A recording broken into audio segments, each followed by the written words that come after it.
ಅಭ್ಯರ್ಥಿಗಳಿಗೆ ಯಾಕೆ ಮತ ಹಾಕಬೇಕು? ಬೇರೆ ಬೇರೆ ವೃತ್ತಿಯಲ್ಲಿ ಸಾಧನೆ ಮಾಡಿದವರು ಇರಬೇಕಾದಂತಹ ಸದನ. ಆದ್ರೆ ಅಲ್ಲಿ ದುರ್ದೈವಶಾತ್ ಒಬ್ಬನೇ ಒಬ್ಬ ಡಾಕ್ಟರ್ ಈಗ ಸದನದ ಈ ಪ್ರಸಕ್ತ ಸದನದಲ್ಲಿ ಒಬ್ಬರು ಡಾಕ್ಟರ್ ಇಲ್ಲ. ಮಲೆನಾಡು ಭಾಗ ಅಂತ ತಗೊಂಡಾಗ ಹಿಂದುತ್ವ ಹೆಚ್ಚಾಗಿರುವಂತದ್ದು, ಇದು ಎಲ್ಲೊಂದು ಕಡೆ ಬಿಜೆಪಿ ಅಭ್ಯರ್ಥಿಗೆ ಹಿನ್ನಡೆ ಆಗಬೇಕು. ಎಂತ ನಿಷ್ಠಾವಂತ ಕಾರ್ಯಕರ್ತರು ಇರ್ತಕ್ಕಂಥ ಈ ಪಕ್ಷದಲ್ಲಿ ಇದು ಪ್ರಾಯಶಃ ನಡೆಯೋದಿಲ್ಲ. ಇಂತಹ ಬಂಡಾಯ ಮಾತನ್ನ ಹೇಳ್ತಾ ಇದ್ದಾರೆ. ಏನು ಕರಾವಳಿ ಭಾಗಕ್ಕೆ ಬಿಜೆಪಿಯವರು ಅನ್ಯಾಯ ಮಾಡಿದ್ದಾರೆ ಅನ್ನೋ ಮಾತು ಹೇಳ್ತಾ ಇದ್ದಾರೆ. ಇದೆಷ್ಟು ಸರಿ? ಶಿಕ್ಷಕರ ಕ್ಷೇತ್ರದಲ್ಲಿ ಭೋಜೇಗೌಡರಿಗೆ ಇರುವಷ್ಟು ಜನಪ್ರಿಯತೆ ನಮ್ಮ ಕರಾವಳಿಯಲ್ಲಿ ಬೇರೆ ಯಾರಿಗೂ ಇಲ್ಲ. ಹಾಯ್ ಹಲೋ ನಮಸ್ಕಾರ, ನಾನು ಅಭಿಷೇಕ್ ಶೃಂಗೇರಿ. ಇವತ್ತಿನ ಈ ಒಂದು ವಿಶೇಷ ಸಂದರ್ಶನದಲ್ಲಿ ಏನು ವಿಧಾನ ಪರಿಷತ್ ಚುನಾವಣೆಯ ಕುರಿತಾಗಿ ಮಾತನಾಡಲು ನಮ್ಮ ಜೊತೆ ಸ್ವತಃ ಕರ್ನಾಟಕ ರಾಜ್ಯ ಸರ್ಕಾರದ ಮಾಜಿ ಸಚಿವರು, ಮಾಜಿ ಶಾಸಕರು, ಹಾಗೆ ಬಿಜೆಪಿಯ ರಾಜ್ಯದ ಪ್ರಭಾವಿ ಮುಖಂಡರಾಗಿರುವಂತಹ ಶ್ರೀಯುತ ಪ್ರಮೋದ್ ಮಧ್ವರಾಜ್ ಅವರು ನಮ್ಮ ಜೊತೆ ಇದ್ದಾರೆ. ಪ್ರಮೋದ್ ಮಧ್ವರಾಜ್ ಅವರೇ, ಕಾರ್ಯಕ್ರಮಕ್ಕೆ ಆತ್ಮೀಯ ಸ್ವಾಗತ. ಸರ್, ಹೇಗಿದ್ದೀರಾ? ಚೆನ್ನಾಗಿದ್ದೇನೆ. ಮತ್ತೊಂದು ಚುನಾವಣೆ ದೇವರ ದಯದಿಂದ. ಓಕೆ, ಮತ್ತೊಂದು ಚುನಾವಣೆ ಬರ್ತಾ ಇದೆ. ಏನು ಲೋಕಸಭೆ ಚುನಾವಣೆ ಹೊಸ್ತು ಮುಗಿತಿದ್ದಾಗೆ ಈಗ ಏನು ನೈಋತ್ಯ ಪದವೀಧರ ಶಿಕ್ಷಕರ ಹಾಗೂ ಪದವೀಧರ ಕ್ಷೇತ್ರದ ಚುನಾವಣೆ ಬಂದಿರುವಂಥದ್ದು. ಹೇಗಿದೆ ಈ ಒಂದು ಚುನಾವಣೆಯ ತಯಾರಿ, ಯಾವ ರೀತಿಯಾಗಿ ನಡೀತಾ ಇದೆ? ನಮ್ಮ ಶಿಕ್ಷಕ ಕ್ಷೇತ್ರ ಮತ್ತು ಪದವೀಧರ ಕ್ಷೇತ್ರ ಏನಿದೆ ನೈಋತ್ಯ, ಇದು 1988ರಿಂದ ಪ್ರಾರಂಭವಾದಂತಹ ಚುನಾವಣೆ. ನಮ್ಮ ಈ ವ್ಯಾಪ್ತಿಯಲ್ಲಿ ಪ್ರತಿ ಬಾರಿಯೂ ಬಿಜೆಪಿ ಗೆದ್ಕೊಂಡು ಬಂದಿದೆ, ಎರಡೂ ಸೀಟ್ನಲ್ಲಿ ಕೂಡ. ಕಳೆದ ಬಾರಿ ನಮ್ಮ ಭೋಜೇಗೌಡರು ಗೆದ್ರು. ಆದರೆ ಸುದೈವ ಎಂಬಂತೆ JDSನ ಭೋಜೇಗೌಡರು ಈಗ ನಮ್ಮ ಅಭ್ಯರ್ಥಿ ಆಗಿದ್ದಾರೆ. ಹಾಗಾಗಿ ಪದವೀಧರ ಕ್ಷೇತ್ರ ಇರ್ಬೋದು, ಶಿಕ್ಷಕರ ಕ್ಷೇತ್ರ ಇರ್ಬೋದು, ನಮಗೆ 100ಕ್ಕೆ 100 ವಿಶ್ವಾಸ ಇದೆ. ನಾವು ಭಾರಿ ಬಹುಮತದಿಂದ 2 ಸ್ಥಾನವನ್ನು ಭಾರತೀಯ ಜನತಾ ಪಕ್ಷದ ಅಧಿಕೃತ ಅಭ್ಯರ್ಥಿಗಳು ಡಾಕ್ಟರ್ ಧನಂಜಯ ಸರ್ಜಿ ಮತ್ತು ಭೋಜೇಗೌಡರು ಗೆಲ್ತಾರೆ ಅಂತಕ್ಕಂಥ ವಿಶ್ವಾಸ. ಸರ್, ಈಗ ಒಂದು ಕಡೆ ಬಿಜೆಪಿ ಬೆಂಬಲಿತ JDS ಅಭ್ಯರ್ಥಿ, ಇನ್ನೊಂದು ಕಡೆ JDS ಬೆಂಬಲಿತ ಬಿಜೆಪಿ ಅಭ್ಯರ್ಥಿ, ನೈಋತ್ಯ ಪದವೀಧರ ಹಾಗೂ ಶಿಕ್ಷಕರ ಕ್ಷೇತ್ರದಲ್ಲಿ ಈ ಇಬ್ಬರು ಅಭ್ಯರ್ಥಿಗಳಿಗೆ, ಮೈತ್ರಿ ಅಭ್ಯರ್ಥಿಗಳಿಗೆ ಯಾಕೆ ಮತ ಹಾಕಬೇಕು? ನೋಡಿ, ಡಾಕ್ಟರ್ ಧನಂಜಯ ಸರ್ಜಿ ಅವರು ಶಿವಮೊಗ್ಗದಲ್ಲಿ ಅನೇಕ ಆಸ್ಪತ್ರೆಗಳನ್ನು ಹೊಂದಿರತಕ್ಕಂಥವರು. ನಮ್ಮ ಮಣಿಪಾಲದಲ್ಲೇ MD ಪೀಡಿಯಾಟ್ರಿಕ್ಸ್ ಮಾಡಿರ್ತಕ್ಕಂಥವ್ರು, ಮಕ್ಕಳ ತಜ್ಞರಿದ್ದಾರೆ. ಅವರು ಸರ್ಜಿ ಫೌಂಡೇಶನ್ ಅಂತ ಪ್ರಾರಂಭ ಮಾಡಿ ಅದರಲ್ಲಿ 168 ಏನು ಮಾನಸಿಕವಾಗಿ ಸ್ವಲ್ಪ ಕುಗ್ಗಿರ್ತಕ್ಕಂಥ ವಿಶೇಷ ಮಕ್ಕಳಿದ್ದಾರೆ, ಅವರಿಗೆ ಉಚಿತವಾದಂಥ ಟ್ರೀಟ್ಮೆಂಟ್ ಕೊಡ್ತಕ್ಕಂಥವರು ಮತ್ತು ಒಬ್ಬರು ಮಕ್ಕಳ ತಜ್ಞರಾಗಿ ಭಾರಿ ಹೆಸರುವಾಸಿಯಾಗಿರ್ತಕ್ಕಂಥ ಒಂದು ಡಾಕ್ಟರ್ ಆಗಿದ್ದಾರೆ. ಈಗಿನ ಕಾಲಘಟ್ಟದಲ್ಲಿ ವಿಧಾನ ಪರಿಷತ್ನಲ್ಲಿ ಡಾಕ್ಟರ್ಗಳು, ವಕೀಲರುಗಳು, ಇಂತಹ ಬೇರೆ ಬೇರೆ ಪ್ರೊಫೆಷನ್ಸ್ನಲ್ಲಿ ಬೇರೆ ಬೇರೆ ವೃತ್ತಿಯಲ್ಲಿ ಸಾಧನೆ ಮಾಡಿದವರು ಇರಬೇಕಾದಂತಹ ಸದನ. ಆದರೆ ಅಲ್ಲಿ ದುರ್ದೈವಶಾತ್ ಒಬ್ಬನೇ ಒಬ್ಬ ಡಾಕ್ಟರ್ ಈಗ ಸದನದ ಈ ಪ್ರಸಕ್ತ ಸದನದಲ್ಲಿ ಒಬ್ಬರು ಡಾಕ್ಟರ್ ಇಲ್ಲ.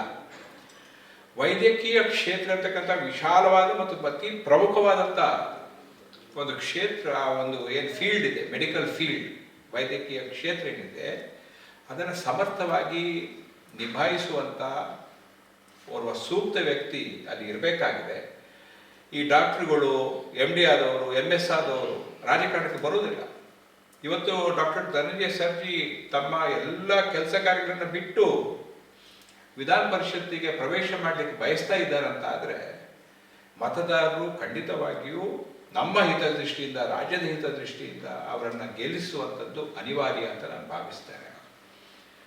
ಮತ್ತೆ ಭೋಜೇಗೌಡರು ಕಳೆದ 6 ವರ್ಷದಲ್ಲಿ ಶಿಕ್ಷಕರ ಕ್ಷೇತ್ರವನ್ನು ಪ್ರತಿನಿಧಿಸಿ ಶಿಕ್ಷಕರ ಬಗ್ಗೆ ಬಹಳಷ್ಟು ಒಂದು ವಿಶ್ವಾಸ ಇರ್ತಕ್ಕಂಥ ಮತ್ತು ಒಬ್ಬ ಶಿಕ್ಷಕ ಕ್ಷೇತ್ರದ ಒಬ್ಬ ವಿಧಾನ ಪರಿಷತ್ ಸದಸ್ಯ ಭೋಜೇಗೌಡರಂತೆ ಒಂದು ರೀತಿಯಲ್ಲಿ ಸಂಪರ್ಕದಲ್ಲಿರ್ತಕ್ಕಂಥ, ಶಿಕ್ಷಕರ ಸಮಸ್ಯೆಗೆ ತಕ್ಷಣ ಸ್ಪಂದಿಸ್ತಕ್ಕಂಥ ಇನ್ನೋರ್ವ ವ್ಯಕ್ತಿ ನಮಗೆ ಸದನದಲ್ಲಿ ಸಿಗಲಿಕ್ಕೆ ಸಾಧ್ಯ ಇಲ್ಲ. ಹಾಗಾಗಿ ಡಾಕ್ಟರ್ ಧನಂಜಯ ಸರ್ಜಿ ಮತ್ತು ಭೋಜೇಗೌಡರು ಇಬ್ಬರೂ ಕೂಡ ವಿಧಾನ ಪರಿಷತ್ತಿನ ಆ ಘನತೆ ಗೌರವವನ್ನು ಗೆದ್ದಿ ಹಿಡಿಯಲಿಕ್ಕೆ ಅವರು ಅನಿವಾರ್ಯ, ಅವರ ಪ್ರವೇಶ ಅಂತ ಭಾವಿಸಿಕೊಂಡು, ಅದಕ್ಕಾಗಿ ನಾನು ಪದವೀಧರರಲ್ಲಿ ಮತ್ತು ಶಿಕ್ಷಕರಲ್ಲಿ ನಮ್ಮ ಇಬ್ಬರು ಅಭ್ಯರ್ಥಿಗಳನ್ನು ಗೆಲ್ಲಿಸಬೇಕು ಅಂತ ಕೇಳ್ಕೊಳ್ತೀನಿ. ಸರ್, ಈಗ ಪ್ರಮುಖವಾಗಿ ಒಂದೊಂದು ಚುನಾವಣೆ ಒಂದೊಂದು ರೀತಿಯಲ್ಲಿ ನಡೆಯುತ್ತೆ.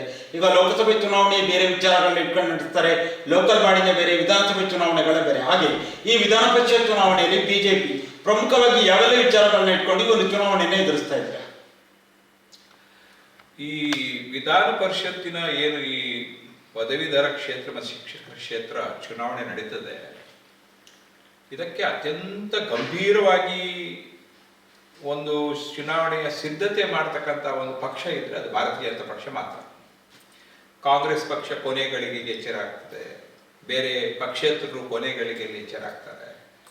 ಇದಕ್ಕೆ ಬೇಕಾಗುವಂಥ ಪೂರ್ವ ಸಿದ್ಧತೆ ಮತ್ತು ಅದಕ್ಕೆ ಬೇಕಾದಂಥ ಕಾರ್ಯಕರ್ತರನ್ನ ಜೋಡಿಸುವಂಥ ವ್ಯವಸ್ಥೆ 6 ಜಿಲ್ಲೆಗಳಲ್ಲಿ ಕ್ಷೇತ್ರ ವ್ಯಾಪಿಸಿದೆ.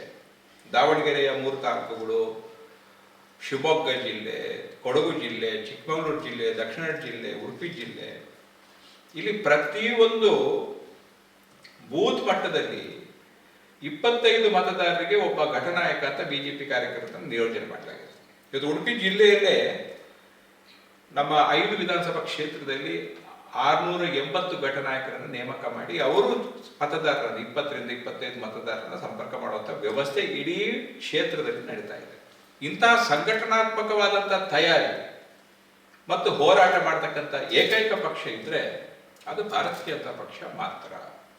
ಇನ್ನಿತರಿಗೆ ಇದರಲ್ಲಿ 30 ವಿಧಾನಸಭಾ ಕ್ಷೇತ್ರ ಬರುತ್ತೆ. ಈ 30 ವಿಧಾನಸಭಾ ಕ್ಷೇತ್ರ ಇರ್ತಕ್ಕಂಥ ಒಂದು ವ್ಯಾಪಕವಾಗಿರ್ತಕ್ಕಂಥ ಈ ಕ್ಷೇತ್ರದಲ್ಲಿ ಪದವೀಧರ ಮತ್ತು ಶಿಕ್ಷಕರ ನೈಋತ್ಯ ಕ್ಷೇತ್ರದಲ್ಲಿ ಭಾರತೀಯ ಜನತಾ ಪಕ್ಷವನ್ನು ಹೊರತುಪಡಿಸಿ ಬೇರೆ ಯಾವುದೇ ಅಭ್ಯರ್ಥಿಗೂ ಕೂಡ, ಯಾವುದೇ ಪಕ್ಷದ ಅಭ್ಯರ್ಥಿಗೂ ಕೂಡ ಈ ರೀತಿಯ ಭಾರತೀಯ ಜನತಾ ಪಕ್ಷದ ಸಂಘಟನೆಗೆ ತುಲನೆ ಮಾಡ್ತಕ್ಕಂಥ ವ್ಯವಸ್ಥೆ ಬೇರೆ ಯಾರು ಮಾಡಲಿಕ್ಕೆ ಸಾಧ್ಯವೇ ಇಲ್ಲ. ಆ ಕಾರಣದಿಂದ ನಾನು ಆಗಲೇ ಹೇಳಿದಾಗೆ ನಮ್ಮ 2 ಅಭ್ಯರ್ಥಿಗಳು ಸಮರ್ಥ ಅಭ್ಯರ್ಥಿಗಳು. ವಿಧಾನ ಪರಿಷತ್ತಿನಲ್ಲಿ ಯಾರು ಹೋಗಬೇಕು ಅಂಥವರನ್ನ ಕಳಿಸುವಂಥ ಒಂದು ಭಾಗ್ಯ, ಒಂದು ಅವಕಾಶ ನಮ್ಮ ಈ ಒಂದು ನೈಋತ್ಯ ಕ್ಷೇತ್ರದ ಮತದಾರರಿಗೆ ದೊರಕಿದೆ ಅಂತ ನಾನು ಹೇಳಲಿಕ್ಕೆ ಬಯಸ್ತೇನೆ. ಪ್ರಮುಖವಾಗಿ ಏನು ವಿಧಾನ ಪರಿಷತ್ ಚುನಾವಣೆ ಘೋಷಣೆ ಆದ ನಂತರ, ಏನು ಬಿಜೆಪಿ ಟಿಕೆಟ್ ಘೋಷಣೆ ಆದ ನಂತರ ಬಂಡಾಯ ಕಂಡು ಬಂದಿರುವಂಥದ್ದು, ಏನು ಉಡುಪಿಯ ಮಾಜಿ ಶಾಸಕರಾಗಿದ್ದಂಥ 3 ಬಾರಿ ಗೆದ್ದಿರುವಂತಹ ಏನು ರಘುಪತಿ ಭಟ್ ಅವರಿಗೆ ಬಂಡಾಯ ಅಭ್ಯರ್ಥಿ ಪಕ್ಷೇತರವಾಗಿ ಚುನಾವಣೆಯನ್ನು ಎದುರಿಸ್ತಾ ಇದ್ದಾರೆ. ಈಗ ರಘುಪತಿ ಭಟ್ ಅವರು ಚುನಾವಣೆಯನ್ನು ಎದುರಿಸ್ತಾ ಇರೋದು ಎಲ್ಲೊಂದು ಕಡೆ ಬಿಜೆಪಿ ಅಭ್ಯರ್ಥಿ, ಯಾಕಂದ್ರೆ ಇಲ್ಲಿ ಒಂದು ಕಡೆ ಉಡುಪಿ, ಇನ್ನೊಂದು ಕಡೆ ಚಿಕ್ಕಮಗಳೂರು, ಮಲೆನಾಡು ಭಾಗ ಅಂತ ತಗೊಂಡಾಗ ಹಿಂದುತ್ವ ಹೆಚ್ಚಾಗಿರುವಂಥದ್ದು. ಇದು ಎಲ್ಲೊಂದು ಕಡೆ ಬಿಜೆಪಿ ಅಭ್ಯರ್ಥಿಗೆ ಹಿನ್ನಡೆ ಆಗಲ್ಲ ಇದು? ನೋಡಿ, ರಘುಪತಿ ಭಟ್ರು ಮೊನ್ನೆವರೆಗೆ 23ನೇ ಇಸ್ವಿವರೆಗೂ MLA ಆಗಿತ್ತು. 15 ವರ್ಷ MLA ಆಗಿತ್ತು ಈ ಕ್ಷೇತ್ರದಲ್ಲಿ. ಭಾರತೀಯ ಜನತಾ ಪಕ್ಷ ಅವ್ರಿಗೆ ಎಲ್ಲ ಅವಕಾಶವನ್ನು ಕೊಟ್ಟಿದೆ. ಮತ್ತೆ ಅವರು ಎಲ್ಲ ರೀತಿಯಲ್ಲಿ ಅನುಭವಿಸಿದ್ದಾರೆ ಅಧಿಕಾರವನ್ನು. ರಘುಪತಿ ಭಟ್ರನ್ನು ಹೋಲಿಸಿದಾಗ ಬೇರೆ ಯಾರು ಕೂಡ ಅಷ್ಟರ ಮಟ್ಟಿಗೆ ಅಧಿಕಾರವನ್ನು ಅನುಭವಿಸಿದವರು. ನಾನು ಅನುಭವಿಸಿದ್ದಂತ ಏನು ಶಬ್ದ ಹೇಳ್ತೀನಿ ಅದಕ್ಕೆ ಬಹಳ ಅರ್ಥ ಇದೆ, ಉಡುಪಿಯವರಿಗೆ ಗೊತ್ತಾಗುತ್ತೆ. ಅಂಥ ಪಕ್ಷದಿಂದ ಪಡೆದು ಈಗ ಸ್ವಲ್ಪ ಸಮಯ ಕೂಡ ನಾನು ಅಧಿಕಾರದಲ್ಲಿ ಇಲ್ಲದೆ ಇರ್ಲಿಕ್ಕೆ ಸಾಧ್ಯ ಇಲ್ಲ. ರಘುಪತಿ ಭಟ್ ಅವರು ಅಧಿಕಾರ ಇಲ್ಲದೆ ಇರಲ್ಲ, ಅವರು ಪಕ್ಷಕ್ಕೆ ಮೋಸ ಮಾಡಿದ ಅಂತ ಹೇಳ್ತಾ ಇದ್ದೀರಾ? ಈ ಮೀನನ್ನ ನೀರಿಂದ ತೆಗೆದಾಗ ಹೇಗೆ ಅದು ಚಡಪಡಿಸ್ತದೆ, ಅಂದ್ರೆ ರಘುಪತಿ ಭಟ್ ಅವರು ಅಧಿಕಾರ ಇಲ್ಲದೆ ಈಗ ಚಡಪಡಿಸ್ತಾ ಇದ್ದಾರೆ ಅಂತ ಪ್ರಮೋದ್ ಮಧ್ವರಾಜ್ ಅವರು ಹೇಳ್ತಾ ಇದ್ದಾರೆ. ನಾನು ಹೇಳಿಲ್ಲ, ನೀವು ಹೇಳೋದು. ಅಲ್ಲ, ನಿಮ್ಮ ಹೇಳಿದ ಉದಾಹರಣೆ ನೀವು ಹೇಳೋದು. ಅಲ್ಲ, ನಿಮ್ಮ ಉದಾಹರಣೆ ಹೇಳೋದು ಮೀನು ನೀರಿಂದ ತೆಗೆದ ಕೂಡಲೇ ಹೇಗೆ ಚಡಪಡಿಸ್ತದೆ, ರಘುಪತಿ ಭಟ್ರು ಕೂಡ ಅಧಿಕಾರಕ್ಕಾಗಿ ಚಡಪಡಿಸುವಂತ ಈ ಏನು ಅವರ ಮನೋಭಾವ ಇದೆ, ಅವರ ಏನು ಈ ಘಟನೆಗಳಿದೆ, ಇದರ ಖಂಡಿತವಾಗಿಯೂ ಸುಶಿಕ್ಷಿತರಾಗಿರ್ತಕ್ಕಂಥ ಮತದಾರರು ಅರ್ಥ ಮಾಡ್ಕೊಳ್ತಾರೆ. ರಘುಪತಿ ಭಟ್ರಿಗೆ ಟಿಕೆಟ್ ಸಿಕ್ಕಿದ್ರೆ ಮಾತ್ರ ನ್ಯಾಯ, ಬೇರೆಯವರಿಗೆ ಟಿಕೆಟ್ ಸಿಕ್ಕಿದ್ರೆ ಅದು ಅನ್ಯಾಯ ಅಂತ ಹೇಳುವಂತ ಒಂದು ಏನು ನೀತಿ ಇದೆ, ಇದು ಭಾರತೀಯ ಜನತಾ ಪಕ್ಷದಲ್ಲಿ ವ್ಯಕ್ತಿಗಿಂತ ಪಕ್ಷ ಮುಖ್ಯ, ಪಕ್ಷಕ್ಕಿಂತ ದೇಶ ಮುಖ್ಯ ಅಂತಕ್ಕಂಥ ತತ್ವ ಇರ್ತಕ್ಕಂಥ ಈ ಪಕ್ಷದಲ್ಲಿ, ಅತ್ಯಂತ ನಿಷ್ಠಾವಂತ ಕಾರ್ಯಕರ್ತರು ಇರ್ತಕ್ಕಂಥ ಈ ಪಕ್ಷದಲ್ಲಿ ಇದು ಪ್ರಾಯಶಃ ನಡೆಯೋದಿಲ್ಲ ಇಂತಹ ಬಂಡಾಯ ಅಂತ ನಾನು ಭಾವಿಸ್ತೇನೆ. ಸರ್, ಈಗ ಒಂದು ಕಡೆ ಬಿಜೆಪಿ ಅಭ್ಯರ್ಥಿಯಾಗಿರುವಂತಹ ಧನಂಜಯ ಸರ್ಜಿ ಅವರು ಮಲೆನಾಡು ಭಾಗದವರು, ಹಾಗೆ ಬಿಜೆಪಿಯಲ್ಲಿದ್ದು ಈಗ ಪಕ್ಷೇತರವಾಗಿ ನಿಂತಿರುವಂತಹ ರಘುಪತಿ ಭಟ್ ಅವರು ಕರಾವಳಿ ಭಾಗದವರು. ಈ ಒಂದು ಕಡೆ ಮಲೆನಾಡು ಕರಾವಳಿ ಭಾಗದಲ್ಲಿ ವೋಟ್ ಎಲ್ಲ ಡಿವೈಡ್ ಆಗಿ ಇದೆಲ್ಲ ಒಂದು ಕಡೆ ಕಾಂಗ್ರೆಸ್ ಅಭ್ಯರ್ಥಿಗೆ ಅನುಕೂಲ ಆಗಲ್ವಾ ಇದು? ಈಗ ಕಾಂಗ್ರೆಸ್ ಪಕ್ಷದಲ್ಲಿ ಕೂಡ ಒಬ್ರು ದಿನೇಶ್ ಎನ್ನುವರು ಅವರಿಬ್ರು ಕೂಡ ಮಲೆನಾಡು ಭಾಗದವರು, ಶಿವಮೊಗ್ಗದ ಅಕ್ಕಪಕ್ಕದ ಊರಿನವರು, ಅವ್ರೇನು ಕೂಡ ಮಲೆನಾಡು ಕರಾವಳಿ ಭಾಗದಲ್ಲಿ ವೋಟ್ ಡಿವೈಡ್ ಆಗಿ ಇದು ಅನುಕೂಲ ಆಗಲ್ವಾ? ಈಗ ರಘುಪತಿ ಭಟ್ರು ಕರಾವಳಿ ಜಿಲ್ಲೆಗಳಿಗೆ ಅನ್ಯಾಯ ಆಗಿದೆ ಅಂತ ಹೇಳ್ತಿದ್ದಾರೆ. ಆದರೆ ಭಾರತೀಯ ಜನತಾ ಪಕ್ಷ ಯಾವತ್ತೂ ಕೂಡ ಕರಾವಳಿಯನ್ನು ಮರೆತಿಲ್ಲ. ಇನ್ನು ಮುಂದೆಯೂ ಕರಾವಳಿಯ ಬಿಜೆಪಿಯ ಒಂದು ವ್ಯವಸ್ಥೆ ಅಡಿಯಲ್ಲಿ ಯಾರ್ಯಾರಿಗೆ ಏನೇನು ಅವಕಾಶಗಳು ಸಿಗಬೇಕು ಅದು 100ಕ್ಕೆ 100 ಸಿಗುತ್ತೆ ಅಂತಕ್ಕಂಥ ವಿಶ್ವಾಸ ಕೂಡ ನನಗಿದೆ. ಮತ್ತೆ ಕರಾವಳಿಯ ಜನರು ಬಂಡಾಯಕ್ಕೆಲ್ಲ ಮಣೆ ಹಾಕುವಂತ ಜನ ಅಲ್ಲ. ಇಲ್ಲಿ ಹಿಂದುತ್ವ, ಮೋದಿಯವರು, ಭಾರತೀಯ ಜನತಾ ಪಕ್ಷ ಅಂತ ಭಾವಿಸಿಕೊಂಡು ಮತ್ತು ಉತ್ತಮವಾದ ಅಭ್ಯರ್ಥಿಗಳು ನಮ್ಮ ಡಾಕ್ಟರ್ ಧನಂಜಯ ಸರ್ಜಿ ಇರಲಿ, ಭೋಜೇಗೌಡರು ಇರಲಿ, ಅವರಲ್ಲಿ ಯಾವುದೇ ರೀತಿಯ ಕೊರತೆಯನ್ನ ನಮಗೆ ಕಾಣಲಿಕ್ಕೆ ಸಿಗಲ್ಲ. ಹೊಸ ಹೊಸ ನಾಯಕರುಗಳು ಸೃಷ್ಟಿಯಾಗಬೇಕಲ್ಲ. ಈಗ ಧನಂಜಯ ಸರ್ಜಿ ಅವರು ಒಬ್ಬರು ಇದು ಪೀಡಿಯಾಟ್ರಿಕ್ಸ್ MD ಆಗಿದ್ದವರು ಪ್ರವೇಶ ಮಾಡಿದಾಗ ಇನ್ನಷ್ಟು ವಿಧಾನ ಪರಿಷತ್ಗೆ ಒಂದು ರೀತಿಯ ಅನುಭವ ದೊರಕಿದಂತಾಗ್ತದೆ, ಅವರ ಸೇವೆ ದೊರಕಿದಂತಾಗ್ತದೆ. ಸೊ ನಾವು ನಿಂತವರೇ ನಿಲ್ಲೋದು ಅಂತಕ್ಕಂಥ ರೀತಿ ಇದೆಯಲ್ಲ, ಅದು ಪ್ರಾಯಶಃ ಸರಿಯಲ್ಲ.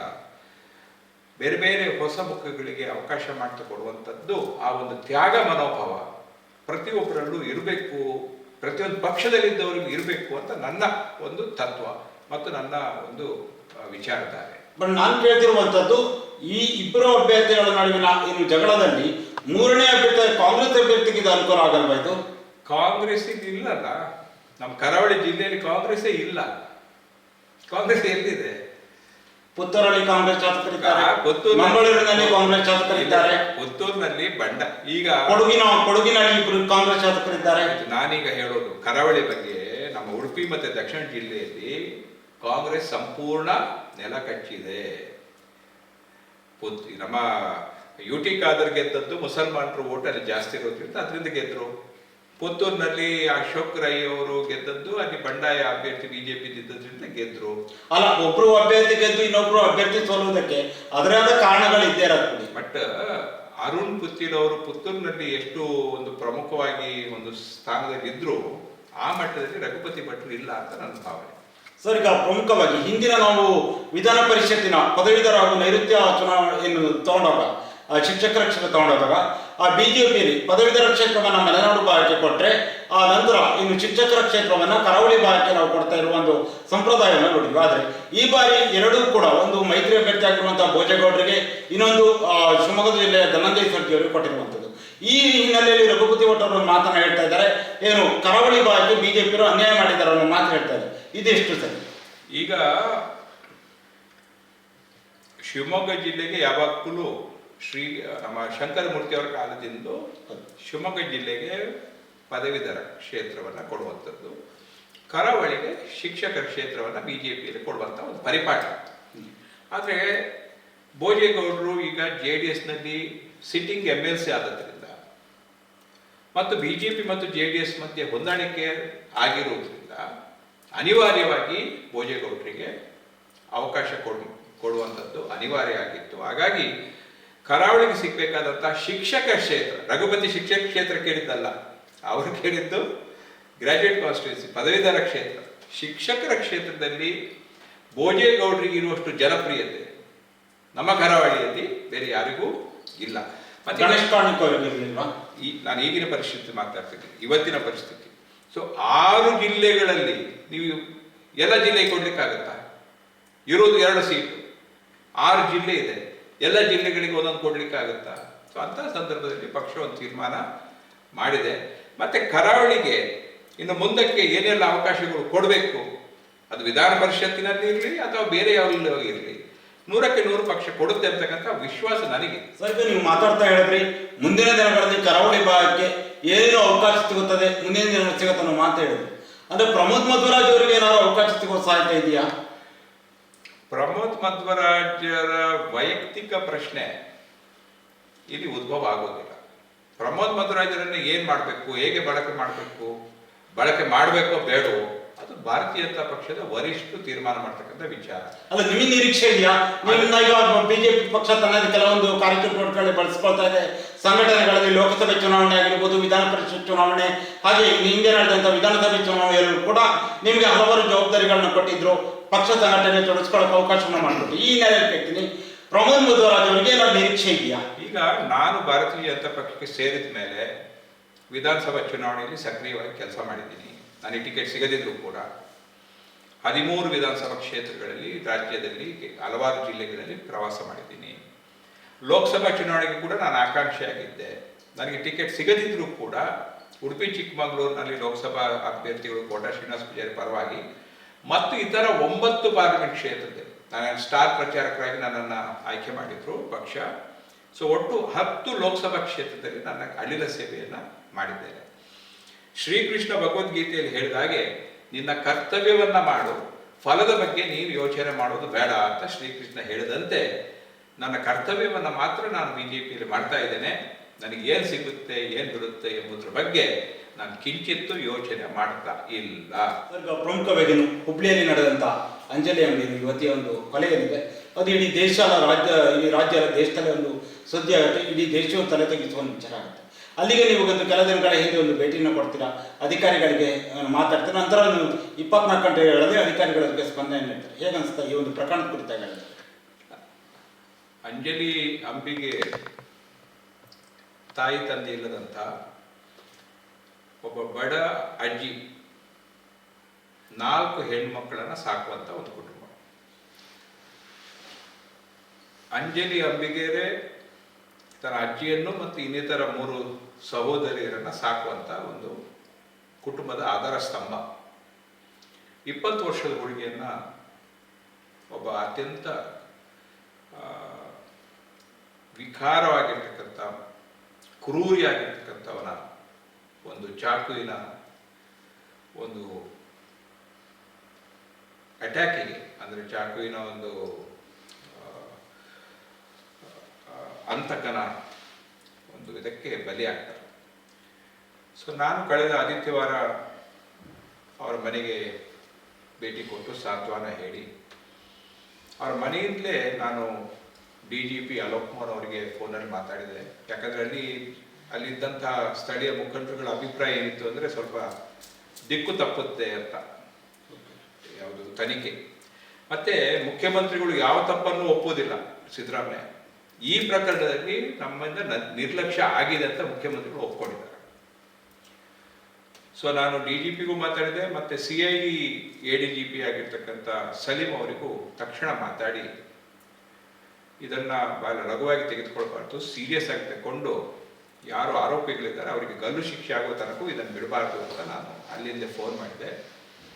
ತಕ್ಷಣ ಇದಕ್ಕೆ ಪೊಲೀಸ್ ಇಲಾಖೆಯವರು ಸ್ಪಂದಿಸಿ 24 ಗಂಟೆಯೊಳಗೆ CIDದ್ದು ಯಾರು ಮುಖ್ಯಸ್ಥರು ಇದ್ದಾರೆ ಸಲೀಂ ಅವರು ಹುಬ್ಳಿಗೆ ಭೇಟಿ ಕೊಟ್ಟು ಆ ಕೇಸ್ ಏನು ಸ್ವಲ್ಪ ದಿಕ್ಕು ತಪ್ಪಿಸುವಂಥ ವ್ಯವಸ್ಥೆಗಳಾಗ್ತಿತ್ತು ಅದನ್ನು ಸರಿದಾರಿಗೆ ತರುವಲ್ಲಿ ಯಶಸ್ವಿಯಾಗಿದ್ದಾರೆ ಅಂತ ನನಗೆ ಅಲ್ಲಿಂದ ಮಾಹಿತಿ ಬಂತು. ಇವತ್ತು ರಾಜ್ಯದ ಹೆಣ್ಮಕ್ಳಿಗೆ, ಅದರಲ್ಲೂ ಕೂಡ ಈ ವಿಕೃತ ಕಾಮಿಗಳು ಮದುವೆ ಆಗಬೇಕು ಅಂತ ಅಪೇಕ್ಷೆ ಪಟ್ಟಾಗ ಅವರು ಮದುವೆ ಆಗಲ್ಲ ಅಂತ ಹೇಳುವಂಥ ಸಂದರ್ಭದಲ್ಲಿ ನಮ್ಮ ಭಾರತ ದೇಶದ ಹೆಣ್ಮಕ್ಳು ಅತ್ಯಂತ ಸುಸಂಸ್ಕೃತರು.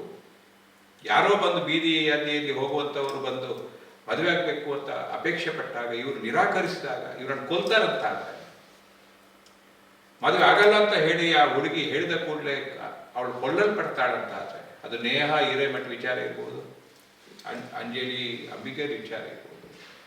ರಾಜ್ಯದಲ್ಲಿ ಸುವ್ಯವಸ್ಥೆ ಎಲ್ಲಿ ಹೋಗಿದೆ, ಕಾನೂನು ಸುವ್ಯವಸ್ಥೆ ಎಲ್ಲಿ ಹೋಗಿದೆ, ಪೊಲೀಸರ ಬಗ್ಗೆ ಇಂತಹ ವಿಕೃತ ಕಾಮಿಗಳಿಗೆ ಎಷ್ಟು ಭಯ ಇದೆ, ಪೊಲೀಸರು ಈ ಆಡಳಿತ ವ್ಯವಸ್ಥೆಯಲ್ಲಿ ಎಷ್ಟು ಸಕ್ರಿಯವಾಗಿದ್ದಾರೆ, ಮುಖ್ಯಮಂತ್ರಿಗಳು ಎಷ್ಟರ ಮಟ್ಟಿಗೆ ಯಶಸ್ವಿಯಾಗಿದ್ದಾರೆ ಆಡಳಿತ ಕೊಡುವುದರಲ್ಲಿ.